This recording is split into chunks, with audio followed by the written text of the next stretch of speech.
Europe 1.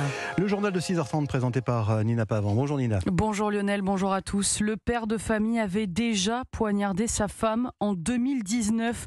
C'est ce que révèlent les premiers éléments de l'enquête dans la tuerie de Meaux. Lundi, jour de Noël, la police découvre une mare de sang, des corps lacérés de coups de couteau dans l'appartement d'une famille. Une mère et ses 4 jeunes enfants. Le procureur décrit une scène de crime d'une très grande violence.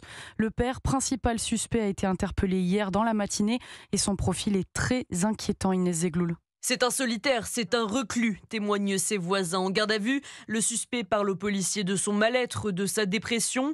Le procureur de Meaux brosse lui le portrait d'un père atteint depuis longtemps de troubles psychotiques. On relève la présence de documents médicaux et administratifs pouvant évoquer un internement de nature psychiatrique en 2017 du père de famille, ainsi que des ordonnances médicales portant prescription de tranquillisants. Si le casier judiciaire du suspect est vierge, l'homme est toutefois bien connu des services de police pour violence conjugale.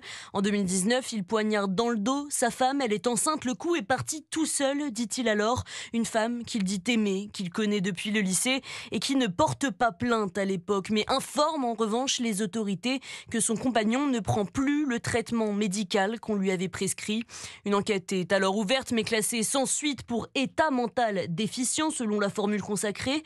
Hospitalisé pendant quelques mois en psychiatrie depuis, aucun fait notable n'avait été rapporté à la police jusqu'au drame avant-hier. Inès Zegloul pour Europe 1.